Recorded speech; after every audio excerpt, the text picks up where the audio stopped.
Hundreds of patients from various walks of life benefited from the free medical camp organized by Masjid Al-Amin in collaboration with other Muslim organizations, including HorizonTV, the National Muslim COVID-19 Response Committee, Light Sisters Organization, Muslim Students Association of the University of Nairobi, MSAUN, AMREF Health Africa, Al-Khair Foundation, Ummah Foundation, Jamia Training Institute, among others. We have received numerous appeals from desperate Kenyans asking for medical aid. It is our wish, just like it is the wish of other Kenyans, to see normalcy return to our healthcare system. There has been a big standoff between the government and the medical personnel, which has been ongoing for quite some time and has led to the breakdown of the healthcare system. And we as Muslims, we get very many appeals from the community where we have noted that people really need a lot of medical attention. And we sat down with many organizations and we decided to hold a 2-day medical camp to try and mitigate what is happening, the crisis for the Mwananchi. We've been facing a lot of challenges, mostly in the masajids. People come to us, they don't have anything, and when they go to the private hospitals, they are charged a lot of money. The people who are affected most in this whole scenario are the poor people, the common people. The common Mwananchi, sometimes also called Wanjiku. So we thought we can at least lend a hand to this plight and have this medical camp to just at least help whatever we can do. This is the much we can do. Patients who attended the free medical camp at the Masjid Al-Amin Sports Arena in Juja Road, Nairobi, received free consultation, diagnosis, medication and referral for further specialized care for services ranging from eye clinic, pediatric, TB screening, gynecology, dental, HIV, counseling and surgery. Here already they offer some investigation and some medicine, and they give them some medicine for free. Alhamdulillah, for the first day today, we've been able to cover over 500 people. Our target was 500 for today. We are almost reaching 600, just to show that there is a big problem out there. The free medical camp came at a time when Kenyans were facing challenges accessing medical services in the country after medics in public hospitals downed their tools due to poor COVID-19 working conditions. The prevailing length standoff between the national government, the medical professionals, has led to a breakdown of affordable health care. This has led to anguish and suffering among the population who cannot afford private facilities. In the background of this crisis, Muslim organizations and some partners has decided to hold a 2-day medical camp. This is only a buffer for the sick and suffering, and wish to point out that the ideal situation is for the government to listen to the plight of the medical professionals and where possible grant their wishes normalcy to return. Another ideal situation is for medical practitioners to empathize with the suffering of the Kenyans and work towards amicable solution as soon as possible. We still call upon the president, the government, to rethink how they are going to restructure the health system. And I actually go by what he says. Maybe we need to reconsider the development of the health sector. And also, we need to look at these medical practitioners, what are their needs, try and come up with an amicable solution as soon as possible, because the Mwananchi is suffering and health is actually a basic need which needs to be taken into consideration. We are calling specifically to the President, President Uhuru Kenyatta, to intervene in this whole scenario and normalize the medical process in Kenya. People are suffering, people are having a lot of trouble. Today, the people we've seen, some people are critical, but what can they do? They are just staying at home, waiting for nothing to happen, because as it is just a pull and push from every other front. Early this year, the county government of Mombasa dismissed 86 doctors who had refused to resume work since December 2020 against poor working conditions during the coronavirus pandemic, a decision that was later reversed. The numbers that have come are too big. We have all the different departments. We have the tuberculosis cases, being diagnosed. We are taking samples, we'll follow them up later. We have gynecology department, we have general department, we have pediatrics. The demand in this area, and this is a middle income. Our population, almost 0.5%, are living below poverty. They are in need and they have serious cases. There are patients who have stayed with their problems just because they don't have the finance. I saw a child with a problem for now 6 years, and it has not been managed because the mother does not have that money for that child to go for surgery. And alhamdulillah, we have linked that child to Nairobi East End. Kwa kweli huduma ya matibabu kwa hivi sasa ni shida, na kuna watu wanahitaji matibabu lakini hawezi pata hizo senti za kununua Panado, ama wakaenda kuangaliwa na daktari tu akawaambia wewe ni mgonjwa hivi wakasaidika. Wengi wanasalia manyumbani na wanaumilia manyumbani, hasa katika muhula wa COVID. Mambo yamekuwa magumu sana. This noble cause benefited the deserving and vulnerable members of the community. Mimi walivyokuja nimekuja kwa ajili ya kumwa macho na kichwa na kifua. Niliona kwamba ni vizuri nije nikuwe katika hafla hii kusaidia hapa na pale ili tuweze kuhudumia watu. Nimekuwa mgonjwa kwa wiki karibu 2 na nikienda hospitali ya serikali napata zimefungwa. Sababu mimi kwa uwezo wangu siwezi tibiwa na private. Juu sina pesa ya kupea hospitali ya private, huwa natibiwa na serikali. Na madaktari wa serikali saa hii wamekoma. Sasa nashukuru mwenye amenileta hapa juu nimetibiwa, nimekaribishwa vizuri na nimepewa dawa zangu mimi pamoja na mtoto wangu. Due to lack of some medical equipment and specialists, the organizers partnered with local hospitals where the patients were referred to for specialized treatment for free or at a subsidized cost. Alhamdulillah, we have an eye department, we have the dental department, we have the gynecologist here, we have the ENT, we have general practitioners, even have the surgeons. We have the TB desk where we have people who are manning that. We have the HIV and counseling desk.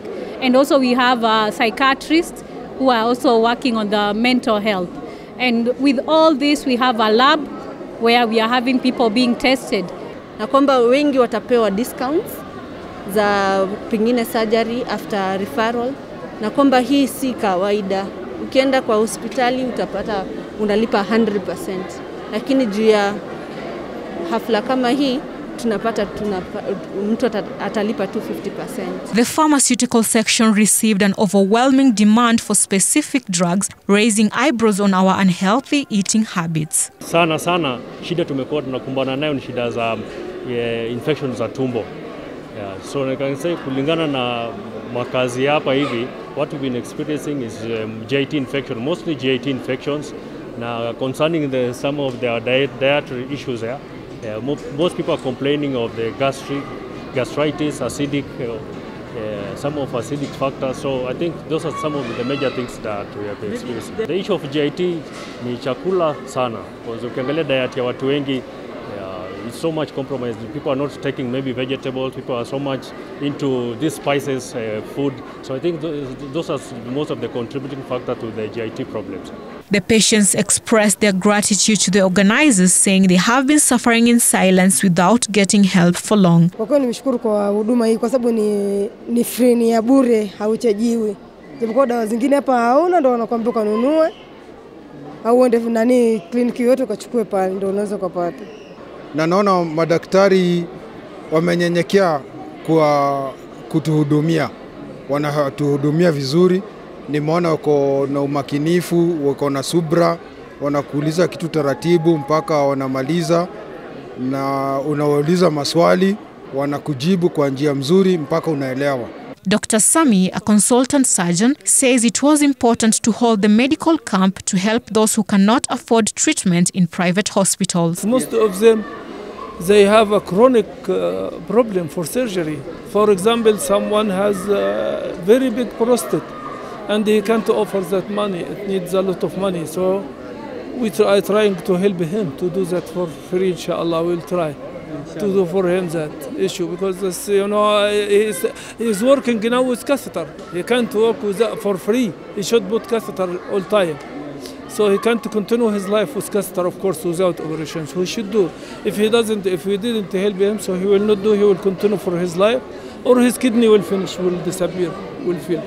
Despite the efforts by all the doctors, nurses, volunteers on the ground and even the organizers, there were notable challenges. The patients are many. One, we didn't have enough personnel, the human resource. Secondly, there were some drugs that were not there, especially on the eye side, but I think on the other areas it was well covered. Areas like ophthalmology, I think the cases were so many. We had a few practitioners in that area. We had several serious cases. We are grateful that several institutions and organizations and hospitals have come to work with us, like Nairobi East End has actually accepted to register and take cases that they can manage, whether they're surgical or have chronic cases or they need further management.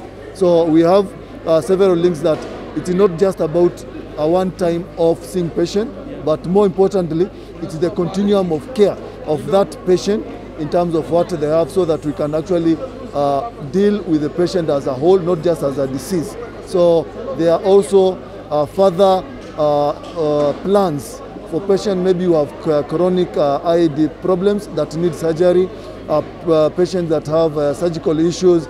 We also have plans that they can be managed. We've had so many cases that we could not manage from this from this camp. So most of our clients, maybe those who have maybe complex issues, we've had to refer. Like you can see, we have been collaborating with the care center hospital. There's Nairobi East Hospital. So since they are here, it's become easy for us to refer our clients or the people who come to the camps to those facilities for further analysis. For today, the challenge we had is the numbers in the morning. We had big numbers, but alhamdulillah, we managed to cool down. People are really eager. Some don't want to queue. They feel like they'll miss this opportunity. So they want to crowd in the gate and say, no, allow me in, allow me in. But alhamdulillah, we managed to talk to them and tukawambia, just let them relax. All will be sorted, inshallah. This is just to show the magnitude of the problem we are having. The challenges that we are having is if we have very sick patients who might need maybe admission, or the sick patients who we don't have the medicine that they might be needing. So we have to actually buy or refer them for further attention outside. Access to quality healthcare remains a challenge for many Kenyans in several parts of the country, and it is for this reason that the Muslim organizations put up the free medical camp to ensure community members in need benefit from these services. We also call upon other Kenyans of all walks of life to work together during this trying moment to hold similar projects to help the sick and the needy families. I think our plan is still to see how well can we still continue pleading to the government, engaging with the government, also engaging with the medical professionals to empathize and also try and come with solutions as fast as possible. As Muslims, we are driven to these lessons in the Quran that says that whoever saves a little is like he saved the whole of humanity. We wish to thank all Muslim organizations, partners, medical personnel and volunteers who are here with us. May Allah bless them abundantly. The beneficiaries applauded the Muslim organizations for this noble cause of extending specialized healthcare services to the community members. This is just a reflection. We as Muslims have come up together. We are trying to respond to this need, but the government needs to get through with this issue. And we feel that healthcare could even be worse in the periphery, in the counties. And therefore we are urging the government, even if it is possible, to reconsider whether health should have been devolved.